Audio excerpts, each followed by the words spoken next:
Hello বন্ধুরা, নিশ্চয়ই সকলে ভালো আছেন। আজ 14ই ফেব্রুয়ারি ভালোবাসা দিবস। ভালোবাসা মূলত দুই ধরনের, একটি হচ্ছে থাকার স্থান, সেটা অবশ্যই ভালো হতে হয়, নালে মানুষ ভালো থাকতে পারে না।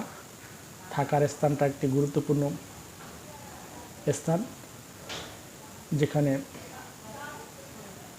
মানুষ সারাদিন পরিশ্রম করে এসে রাতে যাপন করে। সে স্থানটা খুবই গুরুত্বপূর্ণ স্থান। এটা হচ্ছে ভালোবাসা, মানে আত্মার থাকার স্থান। এই ভালোবাসা মূলত আত্মার মিল, যার সাথে আত্মার মিল হয় তার সাথে থাকাই ভালোবাসা। তো এই দুই ভালোবাসারই শুভেচ্ছা। আজকে 14ই ফেব্রুয়ারি 2026 সাল। একটি কবিতা বলবো, তার কারণেই মূলত এই ভিডিওটি করা। কবিতাটি আমার লেখা। এটি চিলির একজন কবি পাবলো নেরুদা সাহিত্যে নোবেল পুরস্কার পেয়েছেন। তার উপরে ভিত্তি করেই আমার এই কবিতাটি, যে কবিতাটি বলবো, কবিতাটির নাম হচ্ছে বাসর রাত। তো 2020 সালে লিখেছি। তার কাব্যগ্রন্থ পড়ার পরে তারপর আমি ওই কবিতাটি লিখেছিলাম। তবে আজকে সেই কবিতাটি শোনাবো। আমি যে কবিতাটি বলবো, কবিতাটির নাম হচ্ছে বাসর রাত। আমি পথ ভুল করা এক অতিথি, পৃথিবীর সারু রাষ্ট্রের পাহাড়ি সারু পথে, মনের অজান্তে পথ হারিয়ে ফেলেছি ভুল পথে। মনের কাঁপুনি আর গায়ের ঝাঁকুনি ভয়ের সুর বাজে, গ্রামের পিতা আমার জন্য আনিল নবাবী বার্তা। 10 কিলোমিটার পরে 3 রানী থাকে রাজপ্রসাদে, রাজারা পরপারে। আজ রাতেই তুমি হতে পারো 3 বোনের এক রাজা।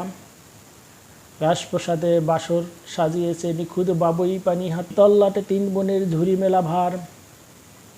একবার আসিলে চিলির এই প্রসাদে কেমনে ভুলিবে সে, এ যে 3 রানীর আতিথেয় বাসর ঘর। রাত শেষে দিন আসে, সব কথা মিশে যায়, রাতের ভুল করা পথ দিনের আলোতে পৌঁছাতে হবে কাজের কাজে। কয়েকটা ঘোড়াকে বেঁধেছি কলা ভেলার মতো সারি সারি করে, রানীক্ষেত রোগের মুরগির মতো ঘুরবে শুধু আঙিনায়। মেয়ে ছেলেরা গমের নাড়া বেশি দিয়েছে মাটিতে হা রে রে। কাজেরও অনেকে চাপ দিন শেষে আসিয়াছে, রাত ক্লান্ত শরীর স্থান পেলি কাত। আমি কাজের এক নতুন অতিথি, ঘরে স্থান হবে না জানি। উঠানের মাঝে খড় পাতিয়েছে, বাসর হবে রাত্রে। ক্লান্ত আর ক্ষুধায় শুইলি ঘুম পায়, কিন্তু তবুও খড়ের মাঝে খসখস শব্দ, উঁচা নিচা ঘুম কি পায়। চাঁদ নেই আকাশে, তারারা সঙ্গী হবে আমার সাথে। 8-10টি পুরুষ দেহ আমার সঙ্গী হয়েছে, কখন ঘুমিয়ে পড়েছে কিছুই জানি না। হঠাৎ ঘুম ভাঙে কোনো বামার স্পর্শে, হাতে হাত ঠোঁটে ঠোঁট, তারপর জড়িয়ে যাই পর গাছার মতো।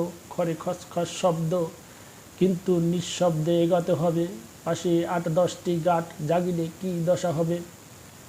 এ আমার জীবনের প্রথম বাসর রাত, সব শেষে সে পড়ে আছে মসৃণ দেহে আমার পাশে। কেউ যদি দেখে কি যে কেলেঙ্কারি হবে, তবুও ঘুমিয়ে পড়া। ঘুম থেকে জেগে পাশে হাত দেই, খড়ের বড় গর্ত এখনও আছে, কিন্তু সে নেই আমার পাশে। সে আমার প্রথম রানী, নাম বয়স চেহারা কিছুই না জানি। দিনে যখন ভাত খাই আর চোখে তাকাই, মনে মনে খুঁজি কোনটি আমার বাসর রাত্রের রানী। তার মতো মিলে না দেখি অনেকে রানী, পিছনে তাকাই দেখি কেউ হাসে, সেই এসেছিল আমারই পাশে। ধন্যবাদ বন্ধুরা, ভালো থাকবেন। কবিতাটি কেমন হয়েছে জানাবেন। যদি ভালো হয়ে থাকে আমার ইউটিউব চ্যানেল 9CBA লাইক ও শেয়ার দেবেন। ভালো থাকবেন, ধন্যবাদ।